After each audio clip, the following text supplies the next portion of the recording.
Hello everyone and welcome to episode 8. We are joined by man of the moment, Ollie Binns. We've got a lot to talk about today. We're going to talk about England last night. We'll switch sports for a little bit. We've got a Knitting Kumar exclusive as well, and we're going to talk about the Darts World Cup from last weekend. Aaron. Yes, I'm back. I was grounded for a while. The shackles have come off, and I'm here so you have to listen to me now for the next 20 or 30 minutes. Welcome, Oliver. Thank you. It's good to be on. How does it feel to be selected for this? Hey, what a podcast, and to be invited. What our 50 subscribers? It's pretty. He's had a few invites to be fair, but he has declined. We eventually got the deal over the line, didn't we? Yeah, look, he plays hard to get. Yeah. All the good players. It's all about negotiation. Yeah. And it was only a Diet Coke away from it really happening, and Tom wouldn't even pay that. Yeah. The Thai Yorkshireman. And we got the deal done, didn't we? We did. So. We got the deal done. So Ollie, just quickly, obviously last night England started off the World Cup campaign with a 4-2 victory. Talk us through what you thought about that. It was a late night straight away. I was struggling to stay up at midnight. I played Monday, Tuesday darts, so they were late nights alone. And then to stay up for Wednesday, the World Cup was tough. But yeah, great watch. I thought the first half was a bit messy. Obviously Thomas at half time was to put a rocket up their arse, because second half they were electric. And a good win, yeah. Well, they came out 3 minutes late, so they're going to face some sort of sanction for that, but they probably needed it. Yeah. My thoughts were, I thought they were very positive compared to Gareth Southgate. And what I really liked was they went for it. Yeah. Me and you were talking about this. They went for it. They had an opportunity, smelled blood, and they went for it. I would worry about how passive they were when they were in control. So when you play the good teams, like, they sat back a lot. Yeah. And almost invited those 2 goals in some ways. The main concern I would say is the back four. Yeah. There's 3 in the back four, first World Cups. John Stone's not played a lot of football. Yeah. So that's my worry, but yeah, it's a good one. Yeah. For me, it's the first time I've been excited to watch England for probably about 5-6 years. International football for me just boring, but now I've got an excitement for it, and let's not be delusional, but it might come up. Yeah. I am very positive. I'm a bit disappointed, but Aaron did have to get some negative in there about England, but he is Irish, so I have to be the right keen on this. Are we getting carried away here? It's only been one game, and England fans do get a bit excited about it's coming home. Yeah. The proof is in the pudding. Let's see what they do. What did we think to Emma Hayes' chalkboard? Oh God, mate! Honestly, the hydration breaks and Emma Hayes can. I quite like the chalkboard. No, not a fan of Emma Hayes. She's got good tactical knowledge. I'm sure she does, but well, tragic. We can't win them all, can we? Right, so that's the Football World Cup. So let's move back to darts and talk about the Darts World Cup, which was won by England. And Aaron, take us away. Yeah, I mean, if you did watch the tournament, I thought it was actually a very good tournament. England, if you look at the standard of it, they were very even. So it was 96 averages apiece by both players. Really, really steady stuff. Well, I want to give a shout out to Latvia. Latvia played really well. Got to their first ever quarter final, but ultimately lost the last leg to Northern Ireland. And I thought Scotland were good. Cameron Menzies, who probably needed a bit of tender love and care from Gary.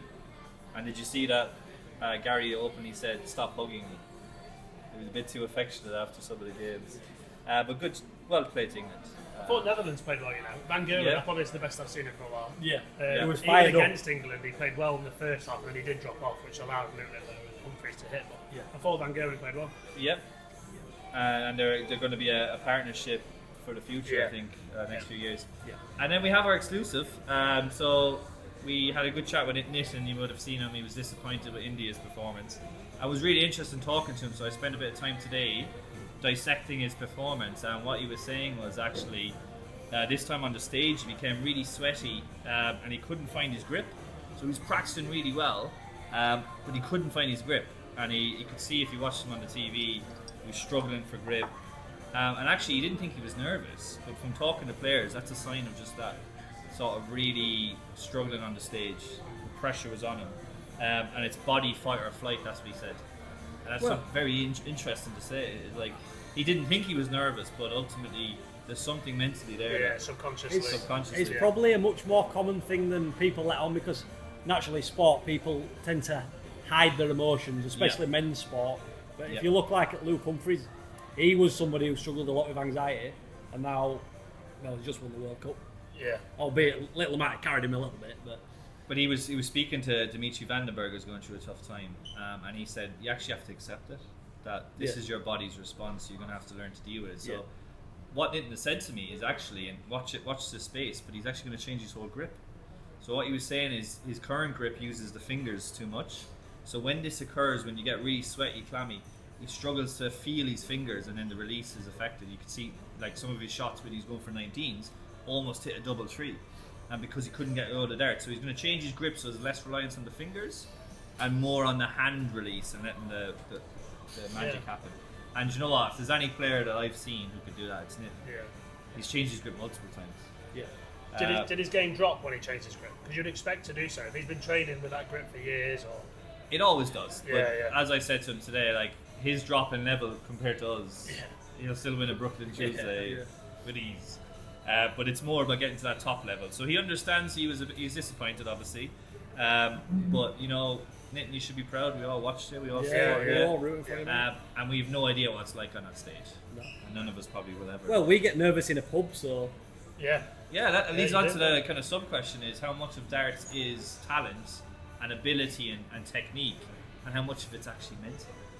So what's your thoughts on that? for me, I would say it's 70% ability, 30% mindset, and I think over the years playing darts, well, there's a famous term, I think Gary Anderson said it, you can't practice yourself.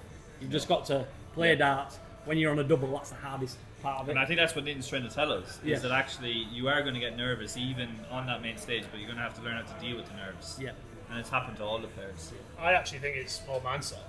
I saw Nathan Aspinall on a podcast, and he said, you know, all these players from world number 1 to world number 128 all have the similar ability, Yep. but because like the world number 128 might not get on the stage more as the world number 1, Yep. then his nerves and his mindset, it's not going to be as great as world number 1. And it's why certain players like James Wade has never, you could argue, won a world championship. Yeah.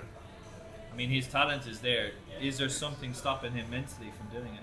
And there's other examples we could use as well down the history of people who haven't achieved. So if I'm saying 70% ability, 30% mindset, what do you two think? I think 60-40 mindset. Right. Mindset more than Mindset ability. more, yeah. Okay. Yeah. I think it's a very unusual sport, but I think that's too high for me. I think there is a certain technique that you need. You need to have certain fundamentals, and unfortunately, if you don't have them, you can have whatever mental ability you have. But I do think it's in the 30-40 range. It is that's how high it is. Yeah. Because there's very little, and we could even relate to you, Ollie. Like you had in the vaults a few weeks ago, or 2 weeks ago, like you were playing so well, and you missed multiple match darts to get to the final. Yeah. Or semi-final. And so, what do you put that down to? It wasn't 100% mindset. I think it was probably the first time my vault was in a semi-final. Yep. Jamie Spring, good player. So the pressure was on. I wanted to beat him. Yep. I think it was 1-1, and then I had chances at 2-1 and 3-1. 3-1, yeah. And it was just nerves. Yeah, it was just nerves. I think you were behind him saying, hit the double, go on, hit the double. I think And it was to beat all Jamie. They were all over the place. Yeah. Because I know my ability's there to hit it. Yeah. But at that time, So it wasn't. you know in your mind that you can beat Jamie, don't you? Yeah. So again, we could go back to the sport anxiety angle. Did you have a drink? I'm not condoning alcohol here, but I did kind of say to you, I think if you maybe had a few pints that night, you might have beat him. You say that Just to ease the nerves a little bit. Yeah, you said that multiple nights, and then I have it said- worked last week, as we'll find out. But, Also, we just want to condone responsible drinking on this podcast. You know, don't be like Aaron. Yeah. Just want to put that out there. who knows? If I had a drink, maybe. But that's why I think alcohol is intertwined, isn't it? Like, and that's why I think for players who don't drink almost at a professional level, if everyone else is drinking, it's almost like a disadvantage. Yeah, There's only a few players like Chris Dobie, Luke Littler probably, who don't drink. Yeah. And they're Well, there's a minorities. few ciders now, don't they? Yeah, I'd say after winning the World Cup, I think that Humphrey was saying, I'm going to take you out and do some partying. I wonder if it happened. Yeah. Or did the slob just go back and have a kebab? Play Xbox. Yeah, play Xbox. So look, it's an interesting debate. Let us hear your thoughts in the comments. All 50 followers that we have. 50. Got 15 in going a up. day. But yeah, I mean, Nitin was very honest. So thank you, Nitin, for sharing that with us. And I think people wanted to kind of see what it's like to be on that stage. So we live vicariously through you because some of us would love to be on that stage. Yeah. So it's really interesting. Should we go to the recaps really quickly then? What's your speed through rapid these? fire. Rapid fire. We don't want to talk too much about Ollie winning everything, do we? So we'll be as quick It's as a good time to have it. So we're talking about the results from the previous week. So Ollie is mentioned. Fair play to Ollie. So Nell wins. Ollie beat myself 3-0. Bit embarrassing, really. No, not embarrassing. Outclassed. Yeah. It was a good game, I It thought. was a good game, yeah. Again, I was just very anxious on my doubles. Yeah, it came down to doubles again. Was I drinking? Yeah, I was drinking. I just didn't drink enough. Really. Yeah. We've got a bit of an update really quickly about Nels as well. Obviously, there's been some So we've complaints had a about- few issues. Yeah. we want to give. I know we're not talking directly about it, but Steve Harrod, Demolition Man, Yes. for breaking the setup at Nell Gwyn's, which has now triggered maybe we should improve the setup. Yeah. So we're all happy. Thank you, Steve, for tearing down half the wall. So after 10 years, apparently next Monday the AC will be fixed. Rosshampton, do you believe that? They've been saying that for 10 years. Does Roster watch this? Does he? Well, if he does watch it on the blind chance. So that was Monday night. We do need to talk about the elephant in the room, and that is Charlie Day. Yeah, that Monday. Ollie, over to you. I think I can't remember who was in Charlie's group. There's a group of 5, and we expected when we were driving home, we expected Charlie to take legs off certain players. We expected him to be in the top 4 to then progress to the quarters. And I think he lost every game and only took 2 legs, so he was on -6. -6, yeah. It's not been a good time for him. And how did he react to that? Because I heard some He wasn't- news yeah. through the grapevine. Didn't you say he went straight home? You didn't say Well, bye to you. He didn't say bye to me. Well, I'm not bothered about that, Um, but I'm just bothered about the fact that group stages, yeah, you're out. You don't have to stay for the finals, but come on, just have a bit of grace in defeat and watch a couple more games, and then And he had to get a taxi in. say your byes to everyone as well. Come Especially on. people who have been generous giving you lifts, you know. It's you a could friendly- say goodbye. Like, It's a friendly night as well. We're all Get we're all the good knife out of pals. his back. So because we progressed, he had to pay for a taxi. Well, Be better.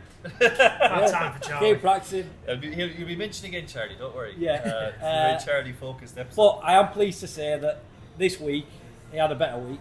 I don't think he got out of his group, but did he get -5 this week? Yeah, -5. So he's getting better, isn't yeah, it's progress. he? Yeah. So, That's what we all want. It's all about that one leg, Charlie. Yeah. Keep blowing So away. next week with the aircon fixed, maybe some new dartboards. Yeah, -4. -4. Challenge accepted on Charlie's part. Maybe Charlie's got to come on next week for the fight back. Defend himself. So that's Monday. Tuesday, Kenneth beat Will 5-1. So Will made. He don't turn up every week, No. but he had a good run. And Kenneth's a decent player. I don't know if you guys have seen him much, but he's don't know. He turns up a lot in Restabar, doesn't do much in Brooklyn, but he's a very good player. Yeah, he so was there this Tuesday, played with us again. Yeah. Got to the final. Yeah. I don't know the squad. We can go through Is that. he a yeah. 19s man? What is he? I did play against him. He was in the semis. He's a very straight player, I tell you. He doesn't Yeah. miss the segment very often, so if you do play him, you have to play well. Yeah. Then we've got RT Restavar. Arnell beat Alvin. And then Thursday, Aaron? Yeah, Thursday, so the league, we're just going to go through player of the week and stuff. Big shout out to Rodell, who really grabbed his team by the scruff of the neck and brought them through for the first victory. So I think he deserved the player of the week. He wasn't the highest in the averages, but he's playing for that weaker team and they got that result. So fair play to Rodell. Smells, Kira Goosengander in the old setup had an absolute slog of a game. And a big shout out to U2 DC. They brought 20 players. So imagine the captain's headache there. Who plays? We didn't even know. Our heads were spinning. 3-1 up and it went to the last leg decider. But we got the job done. Yeah, it's a good win though. You had the graveyard shift. The graveyard shift. Someone's rigging the straw. Who do you not want in the graveyard shift is me. Especially on the brunch. Armed and Hammered, how did you get on? Your teammates now. We Yeah, won. we did win, yeah. I can't forget I can't remember the results. 7-2. 7-2. Yeah, I predicted 7-2. Who are you playing? Falcons? No, it wasn't Oh, Falcons. Falcons were playing. Riddell plays for Falcons. Paul podcast. It's the one with the 4 players and your mate Dan. What's Oh. the team name? The reincarnated Beers and Spears. Yeah. Phoenix, Yeah. Phoenix team. Yeah. Lovely. You had a good game. You and Dan. It's 2-0 down. Oh, I was in the absolute ditch. 2-0 down against Danville. I love Dan. And I somehow, I don't know. I think that's why we asked you to leave, Tom, because as a captain, you're one of the worst players, best player as well, because you do get results, but you always go with 3-2. I like to give You're you more value. 2-0 down, and you're like, what are you Make it doing, a Tom? This guy's, you should be beating this guy, and he somehow comes back and wins 3-2. Yeah, so I got it back to 2-2, and then, you know what I'm like, I've got nothing to lose here. And then we were both on a double for a long time, and I checked out Madhouse. Yeah. So it's He's not, a good player, Dan, as well. So And, if Dan's watching this, he's probably thinking, what have I done here? I felt so bad beating him. But, A win is a win. and then we had a nice break, didn't we, watching Knitting's first game in the World Cup. Yeah, There's a good atmosphere there. But yeah, they're a good set of lads. They probably need to get a couple of players just to keep things moving. I do think we should probably discuss like a loans market over the summer. Yeah. But Aaron's and Al are probably a bit sticklers about Yeah, this. I've got my DPME hat on. I'm in the executive committee, and it's just going to get messy if we start doing loan deals. I 'Cause we think use we're- Star Connect's player registration. It's tough. Yeah, true. I'm Yeah, sure I think- we'll think of some And then dark art stuff to try and get around. Yeah, Erenita, De La Cruz, you could do a kind of good Yeah, on yeah. average. Yeah. I think it's just to keep them teams like they only had 4. Yeah. You know, we want to try and keep everyone. In playing, principle, so- we're not necessarily against it. It's just that It's we'd have to get the logistics. names. Yeah. The names right. So Roscoe, maybe I'll have a chat with Roscoe. On to Friday then, to the Vaults, which was a cracking night. I don't remember much of it. Me and Tom went a bit overboard, I would say. Yeah, I did. yeah. And that's not like me.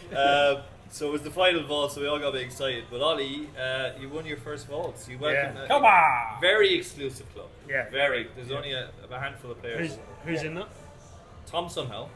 I let him win it. I let him somehow? win it. I let him win it. Yeah, Go on, first week. let's have some respect. Let's have some respect. Tom, myself, Nitin, Ollie Binns. No, man. Yeah. Ollie Binns, Alvin.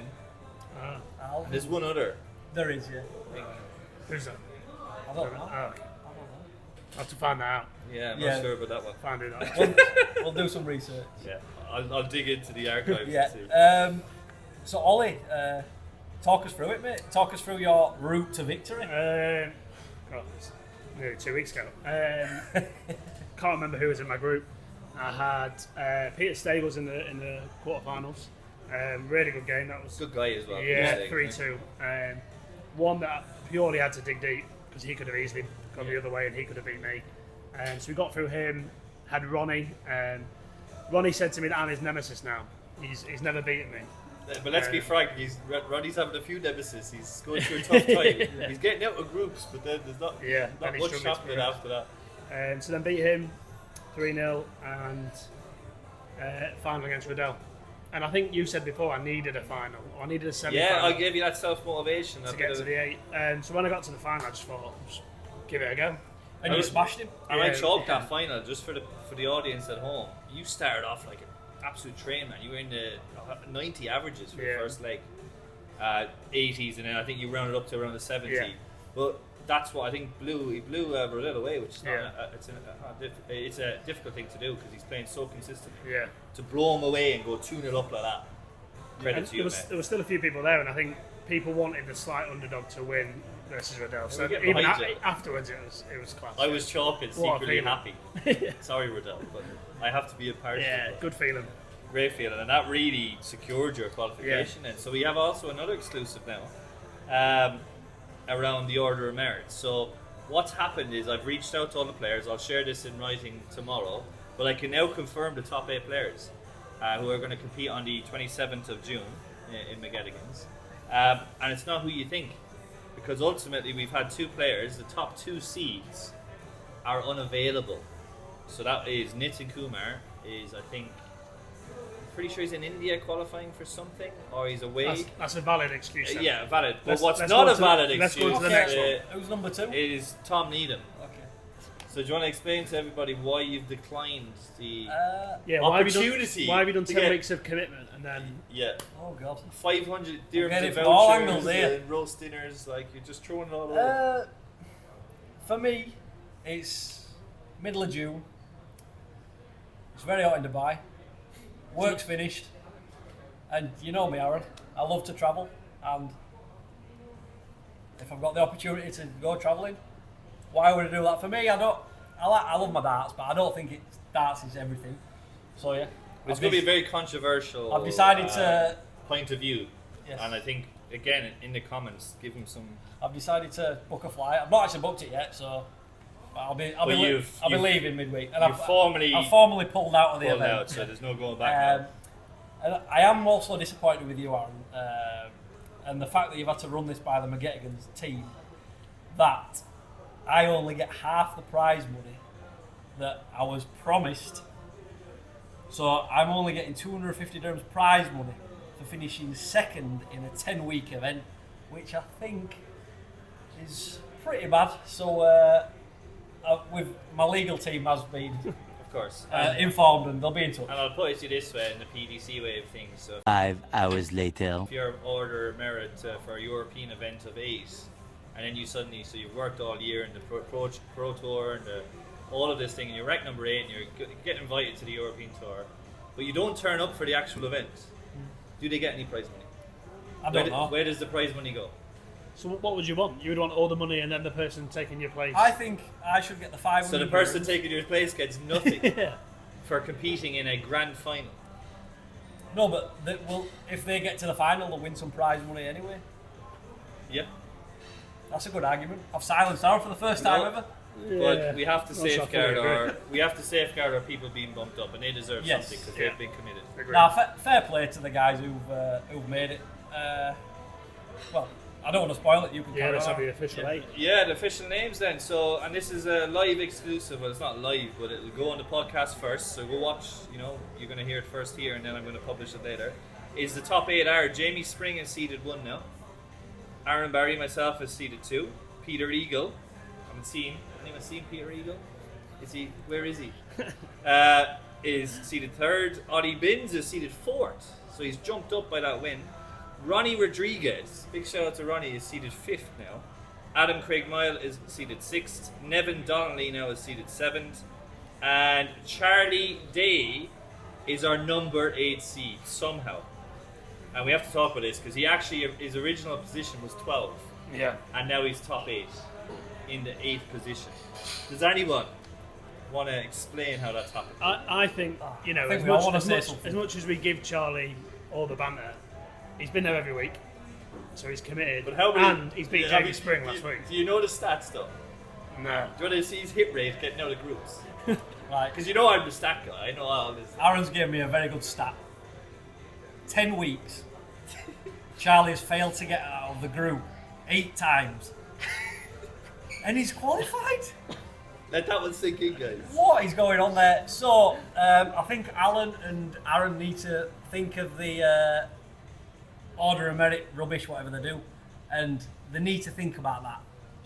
How has he got there? It's a Has travesty. he got past the quarters? It's or a he's just got to the meritocracy. quarters? There's points to be had, and what I encourage is active participation, and Yeah. points are on the board. You can't deny his points. Points make For prizes. example, he's on 24 points. The next person is 20 Yeah. because he was there all the time. He was accumulating points. So fair play, but you need to do better, Charlie. When the draw comes out, well, there's no guessing who you're going to play. You're going to play Jamie Spring, first round. Rematch. Smells like Bulls at Derby there. So obviously the seeding now for the finals day will be 1 and 8, 2 and 7, 3 and 6, and 4 and 5. So obviously 4 and 5 is a tricky one, which is going to be a tough draw. But all that will be revealed. But those 8 players, you can tell where you are in the position. So it's disappointing that you won't be there and you won't be there, but we have to proceed. Yeah. Due to our ongoing legal battle, Aaron, I would have been rooting for you, but I'll now be rooting for Ollie Binns and Nevin Donnelly. Thanks for that. All Thanks for your support. the best, lads. That's why we got rid of him, and he doesn't play for Smells anymore. Okay, on today, quickly on to, because we obviously want to spend some time with Ollie at the end, is our Vault Series finals. I have a advert going out tomorrow. It's 27th Saturday. I'm trying to get the brunch started an hour early, so from 12 to 4. Same price as the normal price. And the Vault final will start at 12:30. So we'll have our quarterfinals, semis, and final, and we'll declare our Series 2 champion. So who's going to take the trophy off me, basically? Be a great day, that. And it's the England quarterfinals, which is, Later on. later. Sorry, the third game. Yeah. And then Sorry, I've after got Chris that, Burt in the background. yeah, sorry there. And then after, which is a really exciting event, so that's why you should all come down, is come and support the Vault. we've got our open tournament, which we're calling the Dubai Darts Hawaiian Special. So, for those that don't know, Richie Merchant has had some tragedy recently, and we want to give some support to a hospice in Scotland who really supported his dad's final time here. So what we've decided to do is we're going to have a 50 dirham entry, and all of the entry fee is going to go towards that hospice. And in return, Richie is going to donate a signed Wayne Mardle shirt for the winner of the event. So get yourself down to support the vault, enter this, it's going to a good cause, and we also have sponsorship for cash prizes as well on the day. So that's going to be a great event. That starts at 2:30. So the vault will go from 12:30 and then 2:30 for the open. The only catch to it is you have to wear a Hawaiian themed shirt. And if you don't, all right. well, it's probably Alan's idea, but I get why Hawaii 501 Wayne Mardle. If you don't, you're going to have to pay double your entry, which I think is a fair forfeit. Yeah. So go get your shopping now. You've got time. I've already bought mine, and I've got the Leafs as well. Oh, nice. Yeah. I might go to my guy in JVC and try to get a shirt made up. Yeah. A Hawaiian shirt. Yeah, brunch package is available. We'll also have a brunch as well. Really good event. You'll see the adverts going out. We all going to be there? Yeah. Tom won't. Well, I'll be sunning there. myself somewhere in Europe. I'm committed. I'll be there. So you didn't play it last summer, but we played the vault. So I won the vault and then I played an open. I think I ended up playing a ridiculous amount of games. Got the whole way to the semi-final. And what do you think happened at that semi-final? What kicked in? The drink. The brunch and the drunch caught up with me. So Ah, I he's would not tip like you. you. If you want to win back to back, that would be an achievement. You got to pace the drinking. You know. Yeah. Be careful. That's my with plan because I'm going out later for England, so it's Wow. a bit of a long day. It's a triple header of. He'll be on Diet Cokes for the first time. Yeah. I wouldn't condone that I'll now. start. We always go too far. I've got a plan. And then final for me then is we are at the amazing new setup at Goose and Gander. So now we have 3 boards. 3 really good spaced out boards, and gentlemen can vouch for this, they're really good. So we're starting 2 events here every week. So on Monday, we have a ladies only event, which we're really excited about. You go. Charlie Dave's Day might qualify for that. Dan Ward will definitely qualify for that. But yeah, female only event to try and promote the female game. That's on a Monday, and then on Fridays, we have our Goose and Gander tournament on Friday, which starts tomorrow. So well done to Dwayne and all the engineering team that have put this together. It's an amazing place. Yes. What's It's your really thoughts? nice. Yeah, really nice. I didn't mind it when it was around there with the 2 boards, but this is much better. Loads of space. It's a good throw. Yeah, I'll be down. Yeah, and I'll be down. I won't be there tomorrow. I've got other engagement, but Yeah, really good. I think they've done really well. Yeah. Dwayne and the team. Yeah. I think it's really good. It's nice. I think it's the only venue where you can actually see Yeah. a few trees outside. So I like that part personally. You keep zoning in I know on the that's a bit outside area. pathetic, but it's just nice to look outside when you're playing darts. yeah. Um, Well, that's it for me. I think from the updates. yeah. Q&A. So we'll just pepper Ollie with some Pepper Ollie, questions yeah. to finish off. Oh. So Ollie, the first question I want to ask you is: so you've won last week. You won 2 events. Yeah. So you're on good form, good vein of form. What can you put that down to? And is there any kind of advice you can give to anyone else? What's working for you? I would say my advice for myself is just to play my game. There's many comments, Chris Burt, Alan Turner, that said, keep the pace, or they like playing me because my pace, or they'd rather me slow down. I just play the way that I like my rhythm. But so many people have said you should be slower, you're not aiming. Well, I am aiming. I know what I'm doing. Sometimes it works, sometimes it won't. And I think that's probably the worst advice for you because you're a very rhythm player. I Yeah. wouldn't take any of that on the chin to say that you should be slower or Yeah. play your own pace. Yeah. And don't worry about the other opponent. If you're too fast for them, that's their problem. Well, to be fair, when I played Nitin said, when he beat me, hammered me, he said, I'm too busy focused on what he's scoring. Yeah. I just turn away, relax, and just throw your darts. Yeah. So that's probably the best advice I've received recently. I think that's good advice because I played Anthony Ponce a few weeks ago and he's a miles better player than me. I actually beat him 2-1 somehow. But one thing I said to myself is, don't look at what he's doing. Yeah. And I think that's really good advice Yeah. because you get overwhelmed. Yeah, big time. But there's also a fine balance between play the board and play the player. I don't like this idea of playing the board because we're people. Yeah. We get embroiled in a match Yeah. and the emotion Emotions. of it and the enthusiasm of it. Yeah. It should be a bit of both. Yeah, and we're But- competitive. Yeah. We want to win. If We're not someone just hits a here- 140, you want to try and equal it or better it. Yeah. And that's why we were talking about practice and how we could be better. playing a dart ball and stuff is not really replicating Agree. a responsive throw. Yeah. Yeah. So I like that. So kind of linked to what I've just said, but what is kind of the best darting advice either you could give to somebody or that somebody's given you? Like I said, knitting's one was quite big for me. That was probably a month or so ago when I probably was fairly new to the dart scene, even though I played darts before. But I was probably not emotional, too focused on what other people were scoring. Yep. What's Aaron Barry scoring in front of me, Chris Burt, all these really good players. And then I think if they were hitting 180, 180, like some resilient players are, then I'm just going like, what's the point? So I was probably too emotional, so I'm just more focused on me and trying to be as good as I can. Yeah. I think what you'll find is you'll start, as I said, being responsive is key in darts. Yeah. You can only beat what's in front of you. Yeah. And don't get bogged down in averages. Like if someone hits 60 and you're hitting 100, that's all you need. Yeah. You outscore them and you hit the double first. It's also pub darts as well. Yep. It's not TV where people check out in 2 or 3 darts. Yep. You're going to get chances. The likelihood is we all get stuck on a double for too long and we let people back in. Yeah. Is another. It's the same, it's keeping that headstrong when you're 200 behind, because someone, like you say, could miss double two numerous times. Yeah.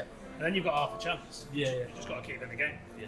I've got a question I've asked. I think I asked Chris Burt when he was here. What was your very first dart? When you started playing first, what was the dart you went to? It was probably, and I still got them in my case, they're not the ones, but probably a javelin. Just a straight dart. A very basic dart, yeah. Really long? Was it or just a standard straight bar? Standard off Amazon, probably £20. Never. So no kind of player dart or anything? No K-flex. Nothing really about the weight when I first started. But probably a javelin. And have you experimented with darts? Because one of the things I have experimented with darts, but when I go to play with myself, I only played with 3 ever sets of darts. But are you similar, or have you played with more? I would say a couple of months ago when I was probably playing, I thought quite bad. I was playing with javelins. I've got Joe Cullen's in there. I've got Josh Rocks, and I was too busy chopping and changing, which was an absolute nightmare. So then I got the Josh Rocks, which I already had, and I just said I'm playing with them. Are these his target ones or the mission ones? Target ones, yeah. Gem ones. Sorry if we branch out, Chris. I was just No, thinking about molded flights or old fashioned. Moulded flights. Why? It's Needham getting in my head when he's throwing his darts and his flight's coming off. And He does it on purpose. The top literally loosens his flight. I swear it happens in every game. And then he takes half an hour to pick it up, and I think, get out. The worst is in Nels when Tom's flight comes off. He uses an old, I think, Amazon flight or an old Pentathlon. So if it goes in the air, it flies with the aircon into the abyss, and he's there digging away. And he's a Yorkshireman, so he doesn't want to lose a flight. So he's there digging away, and you're getting ready, and Ollie's like, I want to hit 140 now, and he's still in the way. You do it on purpose. But another one for me, which I've never told anyone this before, I actually use clear flags because I can see the dart better in the board. But when I lose them, even if I can see it, and maybe I'm losing in a leg, I can just scramble around, pretend I'm looking for it. And I've used this a lot against Ollie. Have you noticed that I'm trying to slow you down in recent games? Yeah, he does now because you're giving it away. It obviously hasn't worked because I haven't lost against you yet. But I'm sure that day will come. He's going to go through the... Well, Aaron said that I don't want to go through this week because that'll be next week. But what happened at Nell Gwyn's on Monday? Just quickly.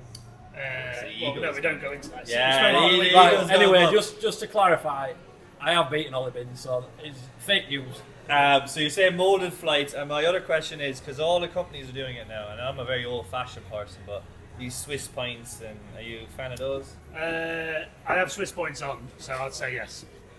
I've got the smooth ones. The Josh Rock actually come with it grooved. And when I was playing at home, they rip your board. So I've gone for the smooth, and I've just roughed them up. That's what I'm playing with. And I think I'm not changing. The dart equipment available now is scary, isn't it? Yes. Even in the last 5 years, what you can get and what you can't do. There's so much out there. I think I'm going to follow his lead. Seems to be working for him, so I think I might treat myself to some target darts and some Swiss points. See what happens. All the gear, no idea. Chris, let's get you back on next week. Right, last few just to finish off then. So, kind of 2 questions in one. When did you start playing darts, and how does this dart scene in the desert compare to back home? So when I first started playing, I was probably quite older. I think when Chris came on, he said he started playing like 6. I was probably, when I was properly playing, probably 19, 20, in the pub leagues back home, which were class. You go to different pubs on a Friday, they give you free food, you get obviously the beers with the lads, so it was good. And that was the only sort of darts I knew, so the talent then was decent. Yep. When I came to Dubai, I thought that was it, probably for darts. And then I actually remember seeing Dubai Darts or Alan, and I reached out to Al and says, you know, what's happening here for darts, and he advised me to go down to Brooklyn. And then it literally, I think, from then it just blew me away. Compared from Dubai Darts to home, Dubai Darts is much better. You're playing against much better players, but I didn't play county back home, but played against county players, but I would still say... And probably you played before the ADC. I think the ADC, which is what I'm trying to replicate with the Vols, has created opportunity for you to probably play those players because they're dropping into those ADC events. But I agree with you, because we've got a lot of the Filipinos. We actually have a lot of English players, maybe some Scottish players, excluding Chris, you know, who are decent players. Yeah, very good. I think that's one of the misconceptions about Dubai Darts. Some Irish players. Yeah, but they don't exist today. He's a better journalist, isn't he? Yeah, I'm quitting darts. That's another exclusive, but I'm going to give up darts for the summer. Focus on my journalism degree and career. Yeah, Dubai Darts wins. The talent's much better. Brilliant. Yeah, that's a bit surprising, but not overly surprising. Did we talk about the venues? That was a question on your favourite venue. This one's just coming to the mix. Yeah, this is difficult because Kind of like you've got a bit of raw emotion here. I saw you were over in the Fireboard. You feel comfortable. Nels has really gone down after this week. That's really Thank you, annoyed Steve me. Howard, for Really ruining annoyed me. the. It was busy, it was hot, the board was a mess, so that's gone down. I haven't been to RT that much, so personally I would say Brooklyn for now, but this is really nice. I think this will probably be right on there for me. Yeah. Not that you asked me the question, Aaron, but I think this is probably my favourite. Yeah, this is really He nice. hasn't even played yet. Let's see Yeah. how it turns It's a nice out. venue, isn't it? It's nice it's spaced out. So Tom's criteria of a good venue is fuck the boards, the ring lights. It's all about having a window. And, So Andrew, and a bit of luxury. let's get some windows in Brooklyn. Yeah. And some nice leather sofas, Andrew, and then I'll be happy. Right, any other questions? That's Or it, I think. And on that bombshell, we'll end today's podcast. Thank you very much. Thank you very much. Cheers, Bin Man. To Thank you. Oliver. Appreciate it. All the best, guys. Take care.